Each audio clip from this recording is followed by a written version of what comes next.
What's up guys, my name is Aid and the world is finally returning back to normal. I think we're all excited to travel some new destinations this year. So here is my top 10 places to visit in 2023. Almost all countries finally open for tourism. 2023 is the year of travel, whether you explore the fjords of Norway or witness the wonders of Patagonia. I hope that in 2023 you can safely travel to some new places in our beautiful world.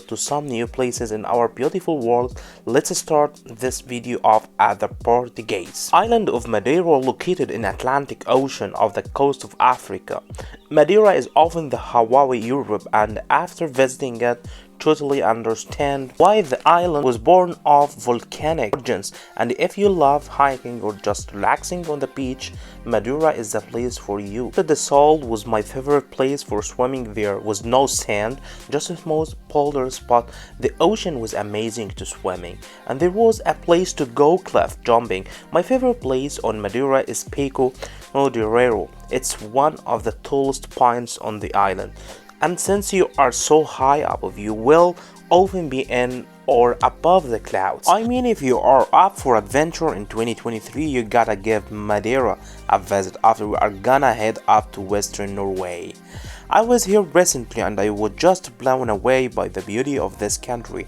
I really like Western Norway in particular because it's home to majority of Norway fjords, and the landscapes there are just on another level. Of Norway's most well-known fjord is Geirangers Fjord. You can get there by driving about 5 or 6 hours from Oslo.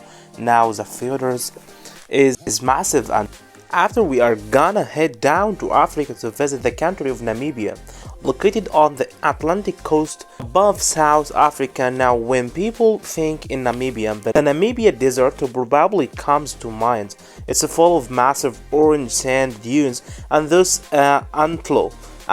Now one of my favorite places in the Namibia desert is deadly with this band surrounded by massive dunes, and what makes it so unique is that there's this tribe that died 2 years ago because water stopped coming into the area and they are frozen in time.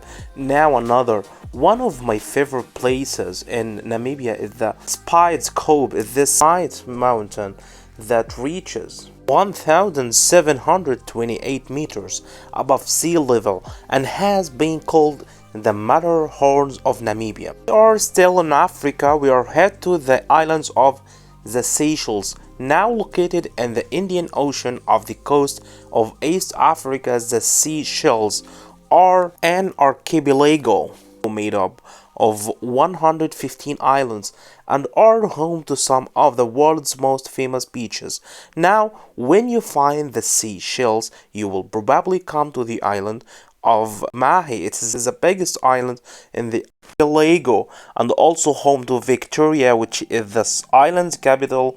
Now, there's a lot to do and see on Mahi, and it is also a great place to venture off to the other islands.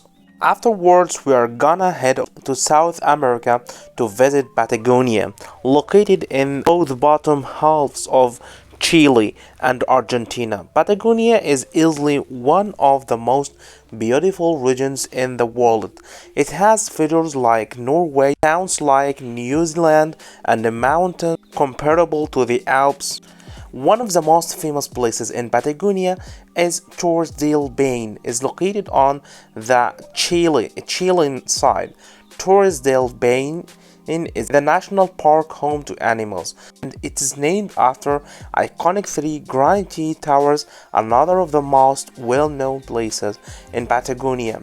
Afterwards, we are going to visit the Emerald Isle of Ireland. I went here for the first time this summer, and it quickly became one of my all-time favorite countries.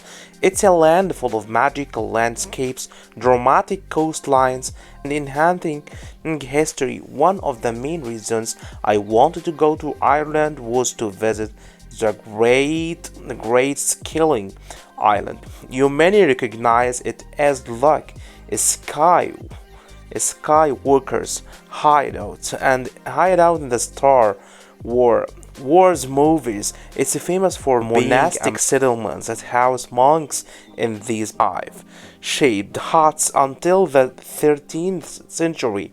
Now the island really is something. Afterwards, we're gonna head over to France to visit the French Riviera, also known as the Côte d'Azur.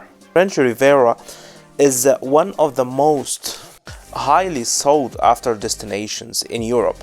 It's located in southern France on the Mediterranean Sea. One of my favorite places on the Riviera, as it has a medieval hilltop village that was founded around the 14th trees. When you walk through the village, you will feel like you are going back in time. I love that. If you like the video, please subscribe our channel.